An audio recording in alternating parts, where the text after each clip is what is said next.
ಇದೆಲ್ಲದರ ನಡುವೆ SIT ಇದೀಗ ಪೆನ್ ಡ್ರೈವ್ ಲೀಕ್ ಮಾಡಿದವರ ವಿಚಾರಣೆಗೂ ಕೂಡ ಮುಂದಾಗ್ತಾ ಇದೆ. ರೂಮ್ ನಂಬರ್ 110 5 ಕೋಟಿ ಕ್ಯಾಶ್ CCTVಯಲ್ಲಿದೆಯಾ ರಹಸ್ಯ? ಮಾಜಿ MLC ಗೋಪಾಲಸ್ವಾಮಿ ಕ್ಲಬ್ಗೆ ಸಂಧಾನಕ್ಕೆ ಅಂತ ಹೋಗಿದ್ರ? ದೇವರಾಜೇಗೌಡ ಸಿಡಿಸಿರುವ ಹೊಸ ಬಾಂಬ್ನಿಂದ ಇಂತಹದೆಲ್ಲ ಕುತೂಹಲ, ಅನುಮಾನ, ಪ್ರಶ್ನೆಗಳು ಕಾಡ್ತಾ ಇದೆ.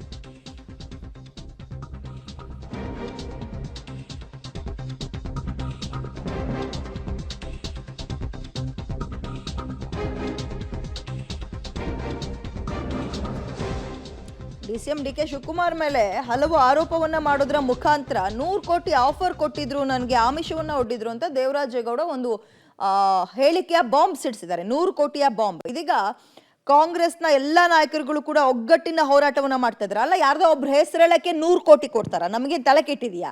ಅವ ಹೇಳ್ತಿರೋದೆಲ್ಲ ಬರೀ ಸುಳ್ಳು ಅಂತ ಕಾಂಗ್ರೆಸ್ ಇದೀಗ ಹೇಳ್ತಾ ಇದೆ. ರೂಮ್ ನಂಬರ್ 110 ಇಲ್ಲಿ 5 ಕೋಟಿ ಅಡ್ವಾನ್ಸ್ ಕೂಡ ಕೊಟ್ಟಿದ್ರು ಕ್ಯಾಶ್ನ ಅಂತ ದೇವರಾಜೇಗೌಡ ಹೇಳಿದ್ರು. ಮಾಜಿ MLC ಗೋಪಾಲಸ್ವಾಮಿ ಕ್ಲಬ್ಗೆ ಸಂಧಾನಕ್ಕೆ ಹೋಗಿದ್ರ? ಹಾಗಾದ್ರೆ ಇವ್ರು ಹೇಳಿದ ಪ್ರಕಾರ 4 ಜನ ಸಚಿವರು ಒಂದು ಕಮಿಟಿ ಕೂಡ ರೆಡಿ ಆಗಿತ್ತು ಅಂತ ಹೇಳಿದ್ರು ನಿನ್ನೆ. ಯಾರು? ಇದೇ ದೇವರಾಜೇಗೌಡ.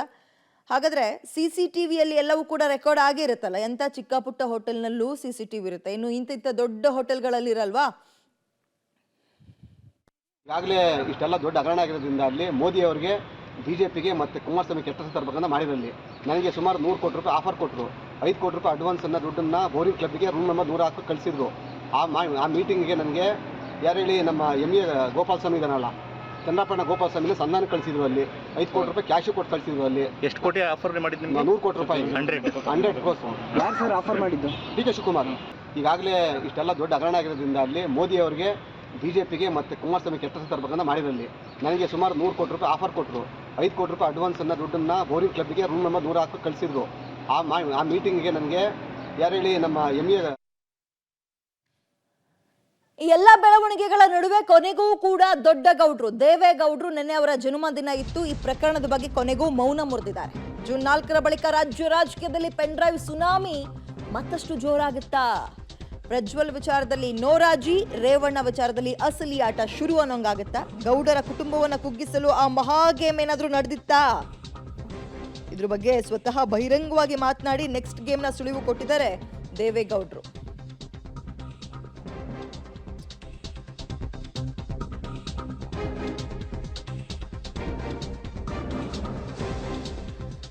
ಇಲ್ಲಿ ತನಕ ಇದ್ರ ಬಗ್ಗೆ ತುಟಿಕ್ ಪಿಟಿಕ್ ಅಂದಿರ್ಲಿಲ್ಲ ದೇವೇಗೌಡರು, ಎಲ್ಲೂ ಕೂಡ ಪ್ರತಿಕ್ರಿಯೆಯನ್ನ ಕೊಟ್ಟಿರಲಿಲ್ಲ. ಬಟ್ ನಿನ್ನೆ ಮಾತಾಡಿದ್ದಾರೆ. ಪ್ರಜ್ವಲ್ ರೇವಣ್ಣ ವಿಚಾರದಲ್ಲಿ ಕಾನೂನು ಏನ್ ಕ್ರಮ ತಗೊಳ್ಬೇಕೋ ಅದನ್ನ ತಗೊಳ್ಳಿ, ಬಟ್ ರೇವಣ್ಣ ವಿಚಾರದಲ್ಲಿ ಹೊಸ ಹೊಸ ಕೇಸ್ಗಳನ್ನ ಸೃಷ್ಟಿ ಮಾಡ್ತಿದ್ದಾರೆ ಅಂತ ಒಂದು ಆರೋಪ ಮಾಡಿದ್ರು. ಪ್ರಜ್ವಲ್ ರೇವಣ್ಣರು ಹೊರಗಡೆ ಹೋಗಿದ್ದಾರೆ.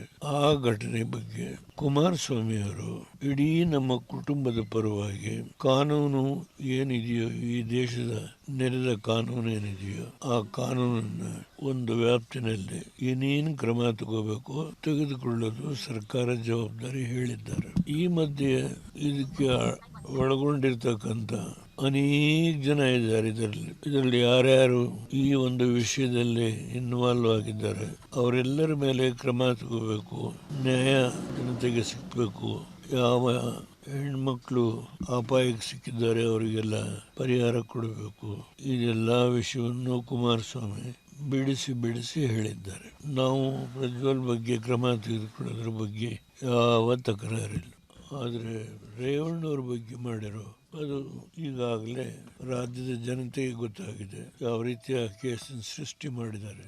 ಒಂದು ಕೇಸ್ ಮುಗಿದು ಬೇಲ್ ಕೊಟ್ಟಿದ್ದಾರೆ, ಇನ್ನೊಂದು ನಾಡಿದ್ದು ಜಡ್ಜ್ಮೆಂಟ್ ಇದೆ. ಅದು ಕೂಡ ಹೇಗೆ ನಡೀತು ಅನ್ನೋದ್ರ ಬಗ್ಗೆನೂ ನಾನು ಮಾತಾಡಲಿಕ್ಕೆ ವಿಶ್ಲೇಷಣೆ ಮಾಡಲ್ಲ. ಆದರೆ ಕುಮಾರಸ್ವಾಮಿಯವರು ಖಂಡತುಂಡವಾಗಿ ಈ ಘಟನೆಯ ಬಗ್ಗೆ ಯಾರನ್ನೂ ಸ್ಪೇರ್ ಮಾಡಬೇಕಾಗಿಲ್ಲ ಹೇಳಿದ್ದಾರೆ. ನಾನು ಚುನಾವಣೆಯಲ್ಲಿ ಎಲ್ಲ ಕಡೆ ಪ್ರಚಾರ ಮಾಡಿದ್ದೇನೆ.